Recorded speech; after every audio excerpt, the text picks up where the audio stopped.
Hello students, today we discuss exercise 9.3. 9.3 exercise related to bar graph.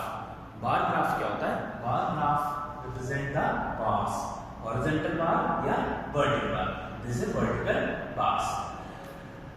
And different data set में space create किया जाता है, space होता है और उन bars को represent किया जाता है data. जो data होता है उसको bars के फॉर्मेट में represent किया जाता है. जो हमने अगले वीडियो में देखा था पिक्टोग्राफ रिप्रेजेंट करता है पिक्चर्स फॉर्मेट. पिक्चर्स फॉर्मेट थोड़ा डिफिकल्ट होता है, बार ग्राफ थोड़ा इजी होता है. बार ग्राफ में डेटा को कंपैरिजन करना बहुत इजी होता है. ठीक है, वन डेटा को दूसरे डेटा से कंपेयर करना बहुत इजी टास्क होता है, इसलिए हम बार ग्राफ ज़्यादा प्रीफर करते हैं. पिक्टोग्राफ को कम प्रीफर किया जाता है क्योंकि उसको क्रिएट करना भी थोड़ा डिफिकल्ट होता है. तो in this exercise 9.3 we read bar graph.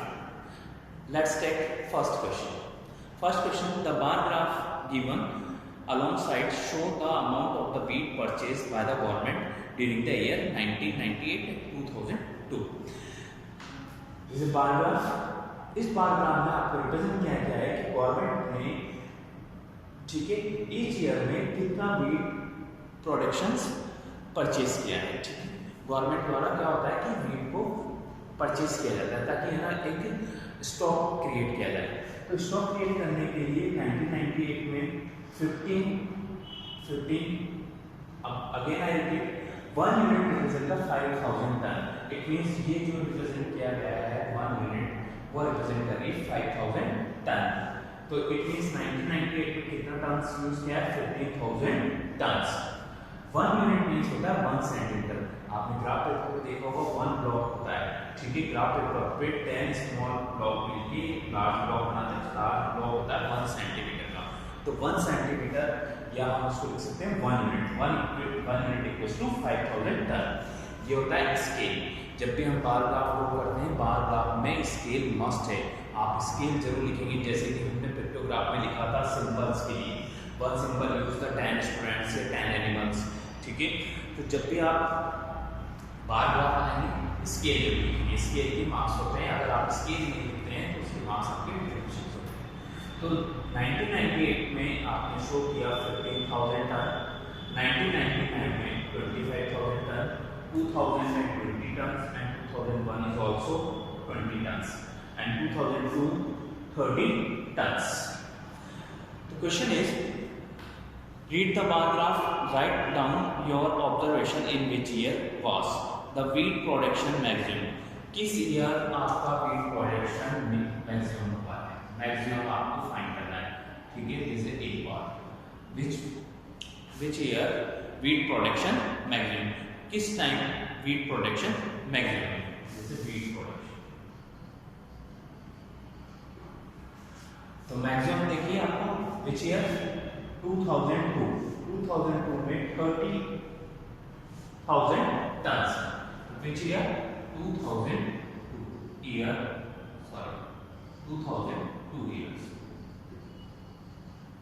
तो 2002 ईयर में वीट का production maximum. B part, the wheat production minimum. किस ईयर वीट प्रोडक्शन मिनिमम हुआ है? आपको वीट प्रोडक्शन मिनिमम देखना है. 1998 में वीट प्रोडक्शन हुआ 15,000 टन और सब में मोर देन है 15,000 टन की कंपैरिजन. तो in 1998 this is B part, minimum production in 1998.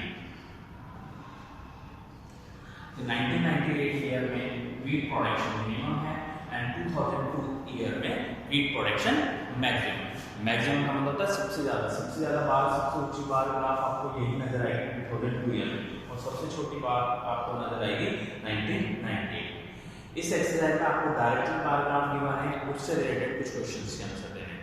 और जो नेक्स्ट एक्सरसाइज है 9.4 उसमें हम ड्रॉ करेंगे. तो next this is first question. First question में आपको क्या गिवन था? वीट का प्रोडक्शन गिवन था. ठीक है, ईयर गिवन है और वीट प्रोडक्शन गिवन है.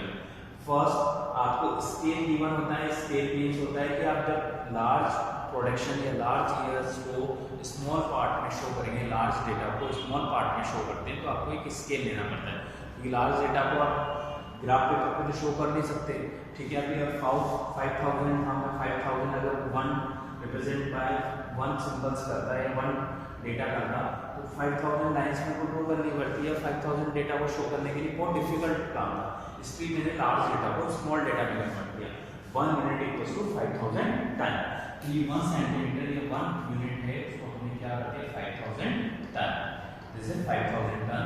नेक्स्ट 5000 5000 5000, तो 1998 में 15000 टन, 1999 में 25000 टन, 2000 में 20, 2001 is also 20 tons and 2002 is 30 tons productions, wheat productions.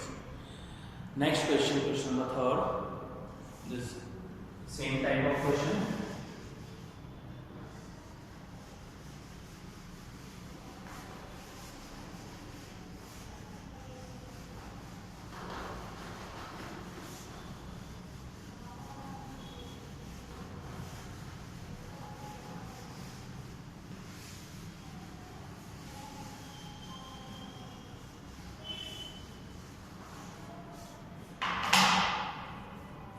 Question number 3.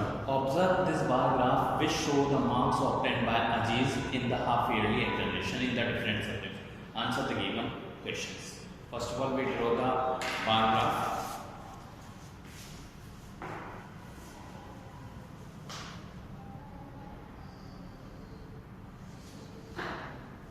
This is one student. 10, 20,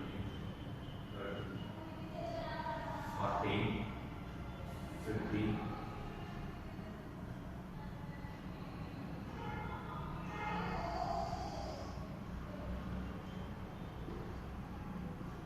50,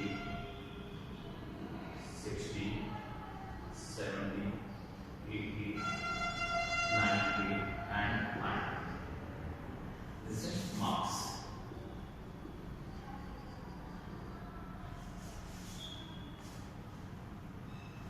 Subjects.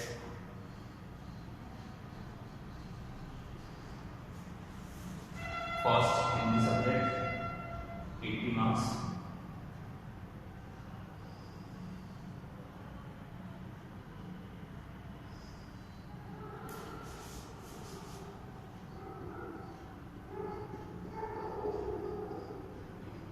Hindi subject. Next subject English 60 marks. English. Next subject English. Mathematics 70.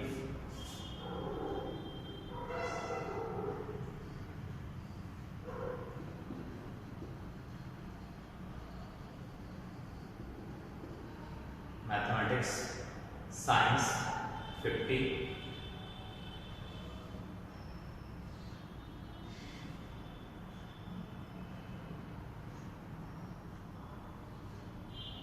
Science.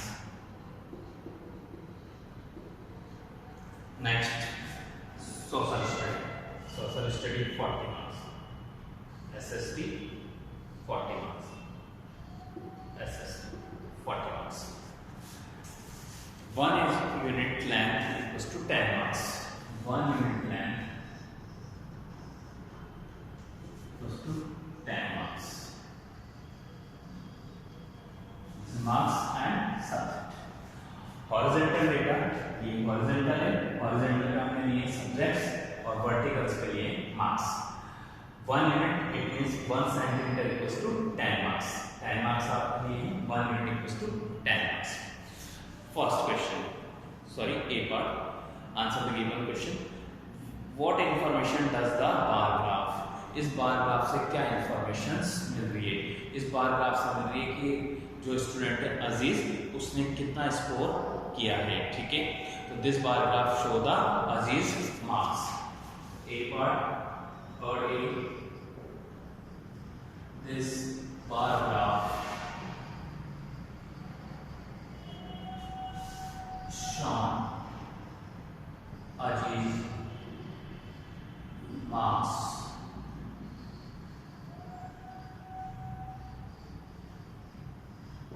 obtained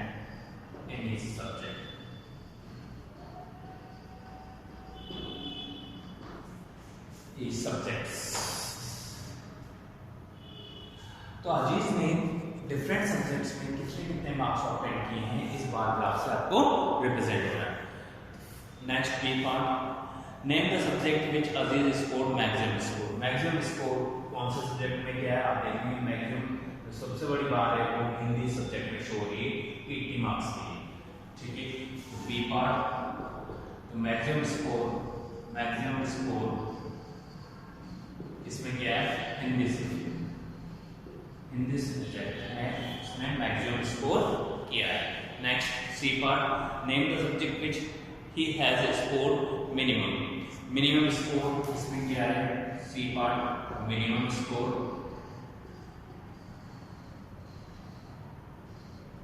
minimum score हुआ है सबसे smallest बार आपको दिखेगी SST subject में, तो minimum score किया है SST या सोशल स्टडी। तो this is answer of the question number 3। First question number 3 में पूछा था इस बार ग्राफ से आपको क्या पता चल रहा है, इस बार ग्राफ से पर्टिकुलर एक स्टूडेंट है अजीज जिसके हाफ एडिटिव मार्क्स गिवन है वो आपको शो है। नेक्स्ट बी पार्ट में मैक्सिमम स्कोर किस सब्जेक्ट में क्या है, हिंदी सब्जेक्ट में। हिंदी सब्जेक्ट में उसने गॉट किए हैं 80 मार्क्स, तो हिंदी गॉट का highest marks. And minimum score SST subject, SST में उसके 40 मार्क्स हैं, इसके मिनिमम स्कोर किसमें क्या है, एसएसटी सब्जेक्ट। तो दिस इज क्वेश्चन नंबर 3। तो हमने देखा इसमें इस वीडियो में कि जो आपको बार ग्राफ रिप्रेजेंट होता है, बार ग्राफ के थ्रू आप कुछ आंसर्स दे सकते हैं। कई बार नेक्स्ट एक्सरसाइज में आप देखेंगे बार ग्राफ को हम कैसे ड्रॉ करेंगे, आपको डेटा गिवन होगा, उस डेटा की हेल्प से आप बार ग्राफ ड्रॉ करते हैं। इस एक्सरसाइज में बार ग्राफ गिवन था, उससे रिलेटेड कुछ क्वेश्चंस के आंसर आपको बार ग्राफ को शो करके या देख के आपको देंगे, ठीक है। थैंक्स।